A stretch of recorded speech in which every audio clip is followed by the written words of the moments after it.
In 2013, with the help of City Council member Ed Zabinski, a few art lovers and artists began envisioning the Grand Rapids Arts and Culture Commission. And after some research, the proposal came before the City of Grand Rapids City Council and passed unanimously. The new commissioners immediately set to work and wisely decided to develop an arts and culture plan as a guide for arts and culture implementation in the city. And with funding from the Blandon Foundation, Itasca Economic Development Corporation, IRRB, Grand Rapids Arts, and City, the Commission hired Ann Godwa Nicodemus of Metros Arts Consulting, Lynn Osgood of Go Collaborative, and Ann Markison of Markison Economic Research to come to our town to discover, envision, and develop. And after 44 interviews, 3 focus groups, 2 community meetings, a strategic visioning discussion, and a 6-week survey completed by 332 people, much research and writing, the plan is done, and we could not be prouder. Present Grand Rapids Arts and Council Commissioners include Lois Bendix, John Connolly, Todd Driscoll, Sonia Merrill, Harry Smith, David Marty, Karen Walker, and Ben Braff, and I'm presently Kathy Dodge, the chair. Lynn Osgood and Ann Godwood Nicodemus are with me in the studio at ICTV to talk about the plan. Welcome. Thank you. Thank you. So we're now at the end of a 9-month process of having created a arts and culture roadmap for the city of Grand Rapids. And as Kathy mentioned, this was built with a lot of citizen participation. And we had 2 community meetings, a very large survey, and over 300 responses, which for a community of this size is a tremendous return. And we were thrilled to see the exuberance and the excitement that people have about the arts and their understanding that the arts are integral to Grand Rapids, not only in terms of its identity and in terms of its community, but very much in terms of how it functions economically to draw people in and to create quality of life within the city. This was a tremendous effort, and as we mentioned, there are many people that were a part of this plan, but we also want to recognize that as part of this effort was also very much Kathy Dodge herself as chair of the commission, Amy Detmer from the library, and Michelle Palke. They put in tremendous work and are really going to be the voice and strength moving the plan forward. So one of the things that we were very captivated about and had the pleasure when we were of being here talking with people was the exuberance people had around the arts and the diversity of the arts, that arts were very much inclusive of not just what you would think of as sort of a statue in a park, but really pulling on Native American culture, looking at education for children, and looking broadly at the arts, thinking of things that you would not always think about arts, but say fishing lures or decoys, or things that really reflect what is it that the people here make and do creatively. And Lynn and I are both outsiders, and I'll say that we fell in love with Grand Rapids, and we're just blown away by the richness of cultural assets that you have in this community, whether it's the Rife Center, the Forest History Center, the Judy Garland Museum, McRosty, or people just singing in the church choir. So there's a rich and vibrant cultural life, and through GRMN Creates, the Arts and Culture Roadmap, we're trying to build upon those assets and really see what we can do to invest in them and plan for the next 10 years. So let's talk a little bit about recommendations. First of all, I wanted to just say that the citizens also recognized how important arts and culture were for the quality of life. We had over 94% of survey participants, and this was about over 300 responses, agree that arts and culture were extremely or moderately important for quality of life in Grand Rapids. And in terms of attracting or keeping businesses, workers, and retirees, over 80% of survey respondents agreed that arts and culture were extremely or moderately important. So it really was not just what we thought, but wide groundswell from the community as well. Now we will talk a little bit about recommendations. So how the plan is structured, we have 5 different goals, and under that we have 2 to 3 objectives per goals, and then detailed strategies. And it's quite a robust document with appendices. It's almost 80 pages, but don't get scared. We'll be presenting the top line findings, and within the plan, though, I just wanted to let folks know, which is available online, that there is a detailed matrix where we, for every single strategy, we rate priority, we identify who the lead partners were, other prospective partners, we talk about first steps, we talk about anticipated resources, and we share examples and models from other communities for inspiration and for networking purposes. So the first goal is enhance Grand Rapids' distinctive identity through arts and culture. And this was a priority for stakeholders because they saw arts and culture as very key to attracting people and businesses, and that includes young families, highly skilled workers, and job-creating entrepreneurs and tourists. Arts and culture were just one of the facets that enhanced a larger process of placemaking, and those other elements, they included the rich and diverse cultural history from Ojibwe logger and settler countries to historic architecture to economic and recreational opportunities afforded by the rivers, lakes, and forests. So the question with Goal 1 is how can Grand Rapids' distinctive identity be enhanced through arts and culture? So we had, our first objective was to connect arts, heritage, and the natural environment to help promote Grand Rapids' distinctive identity through and examples of this would be fostering family and cultural programming at the landmark Central School, or celebrating Ojibwe cultural heritage through city signage in both Ojibwe and English. Our second objective was promoting Grand Rapids' distinctive local culture and arts identity, such as by promoting existing cultural offerings to residents and potential visitors. For instance, some of the ideas were having an annual arts award ceremony or an electronic message board that would be highly visible to passers-by, or just having a centralized website or calendar or e-blast for First Fridays. Our third objective under this first goal was to foster regional networking to explore opportunities for collaborative programming and promotion. So one of those examples, a strategy would be to create a work group to explore opportunities for collaborative regional programming and promotion among specific arts and cultural venues. So perhaps the Duluth Playhouse plus the Rife. So in our second goal, we really emphasized expanding opportunities for lifelong arts learning. And this was probably the strongest result we had through the survey, that lots of people wanted to see more arts educational and enrichment opportunities for youth in school, outside of school, as well as for adults and people of all ages.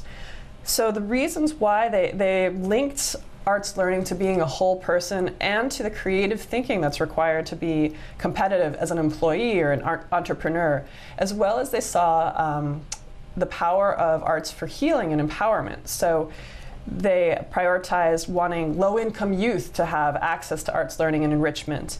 And it also extended these values to elders, professional artists, and other adults, for instance, people in challenging situations such as homelessness, mental illness, disabilities, and substance abuse recovery. So our first objective under this goal is about youth, celebrating and expanding opportunities for in-school and outside of school arts learning. Now, because this is a city plan, a lot of the ways in which this is advanced will be through public and private partnerships. So the first strategy in this objective is to coordinate a roundtable work group to address youth arts learning both in and out of school. And then the strategies that are within the city's specific purview are also outlined, such as increasing youth art offerings via the park system, such as a fun wagon or summer arts camps. And the second objective focuses on adults and community, increasing their access to arts-based enrichment and healing. And one One example under this objective includes promoting healing and empowerment by matching artists and arts organizations interested in providing paid or volunteer residencies with nursing homes, assisted living, medical providers, and social service providers. So for instance, you could have an annual fair, a creative resource fair, where there's a matchmaking between artists and arts organizations that are interested in providing these kinds of experiences but might not necessarily know how to plug in to a nursing home or social service provider or even the school district. So goal number 3 is foster inclusive arts and cultural offerings and expand access. Now, as we were doing our extensive focus groups and interviews and through the survey, lots of different community stakeholders really spoke to art's ability to bring people together. However, we also heard that there was a pressing need to do more along these lines. So they desired arts offerings that encourage people of all walks of life to mix and forge connections. People of different races, ethnicities, income levels, ages, disabled and non-disabled people. And by embracing Native American art forms, residents were hoping to help break down persistent racism towards Native Americans and increase the visibility of this important part of the community. Overall, community stakeholders wanted to see arts and culture access expand to serve blue-collar and low-income residents, and to more fully integrate populations hidden from view, such as people with disability or mental illness, with the greater community. And they also sought intergenerational opportunities suitable for families with young children. So 3 objectives under this goal.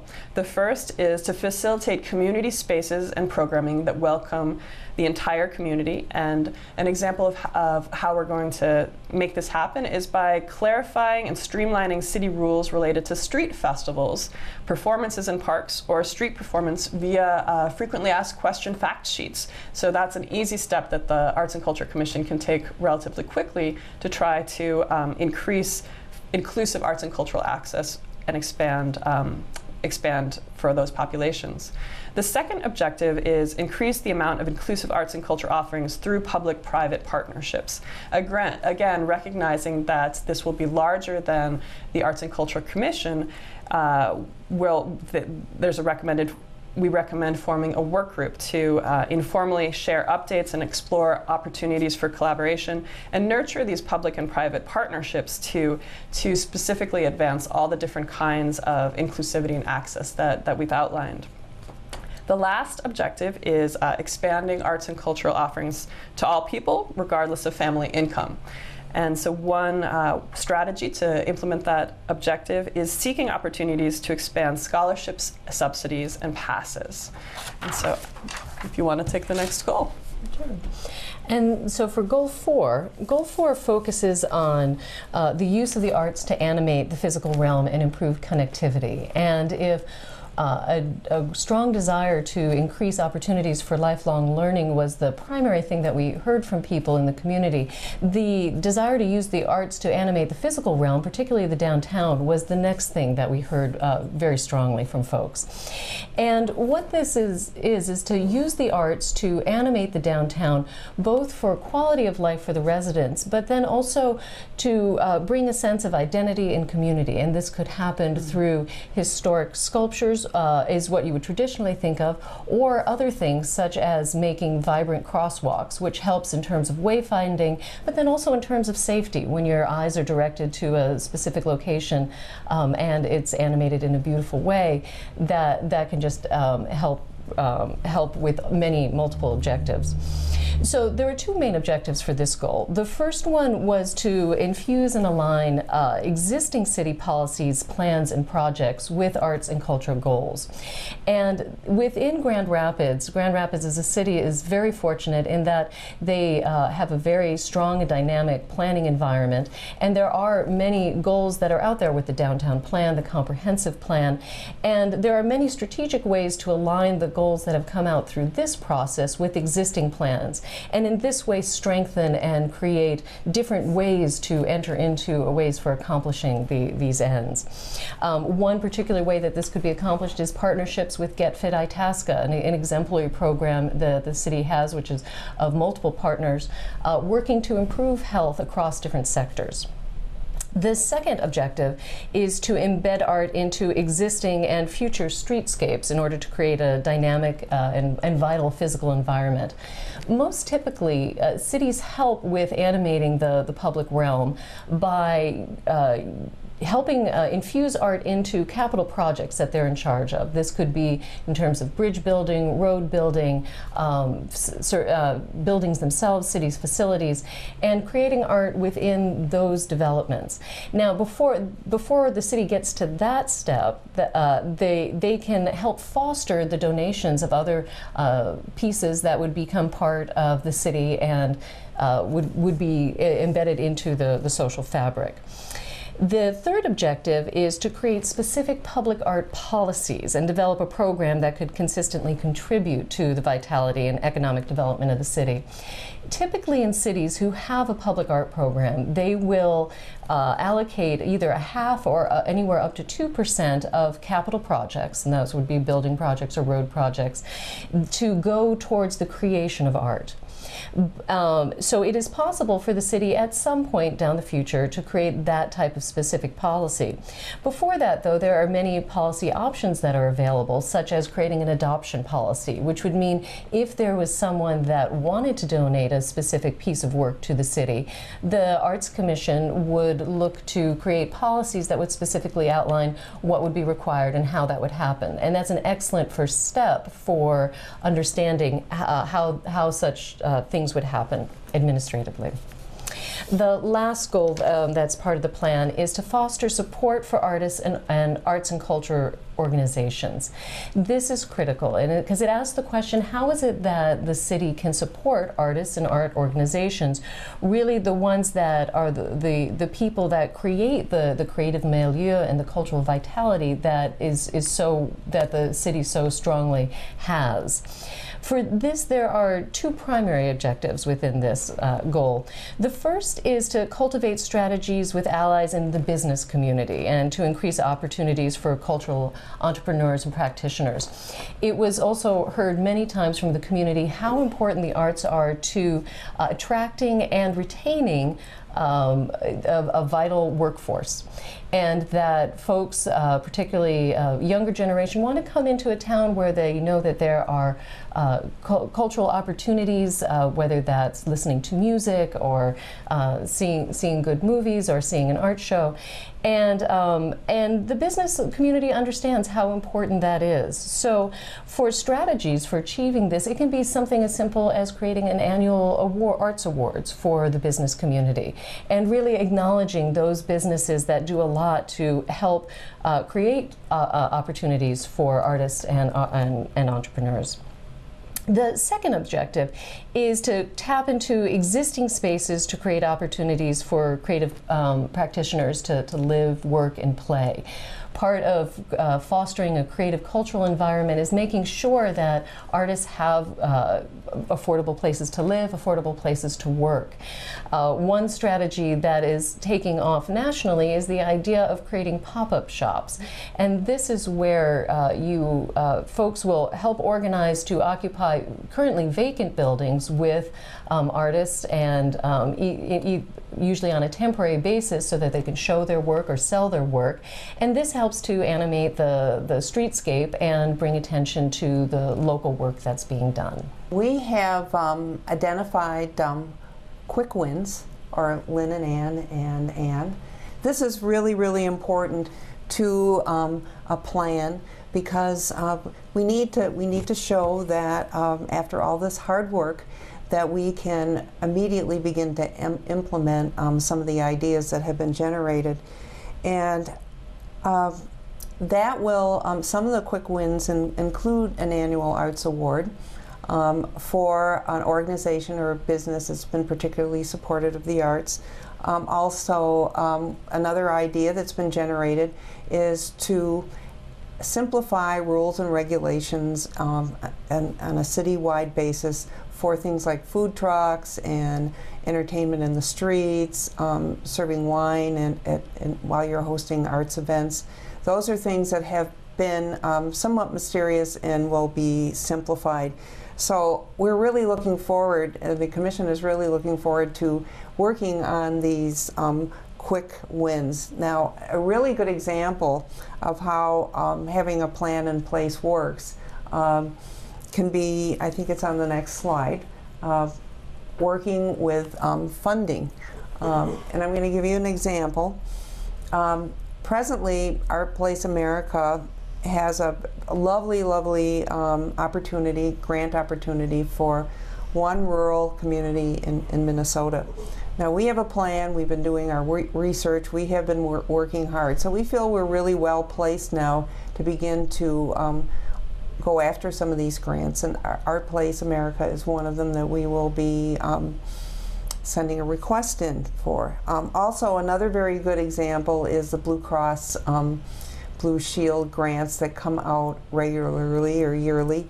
And a good example of one that just came across the table was how can you get people moving around a community. And we feel that offering arts in a downtown area and in what we would call little pop-up parks, maybe in some vacant spaces or parking lots, would get people to move in a direction and move to a place and get them going. So we have the plan in place to begin to implement physical movement and a healthy lifestyle.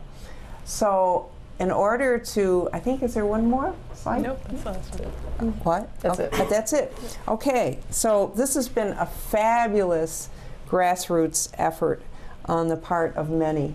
And we couldn't have done it without the help of Lynn and Ann, so thank you. But now we need to go out as a commission and find great partners, and that's the beauty of an arts and culture plan, is that we will be able to now have partnerships that will help us move forward. And you out there can get involved in implementing the plan.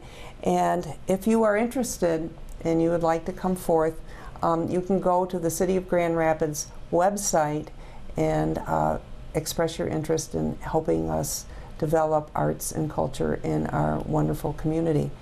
So thank you so much for being here Thank today. you. Thank you for all your efforts. Yes. Yes.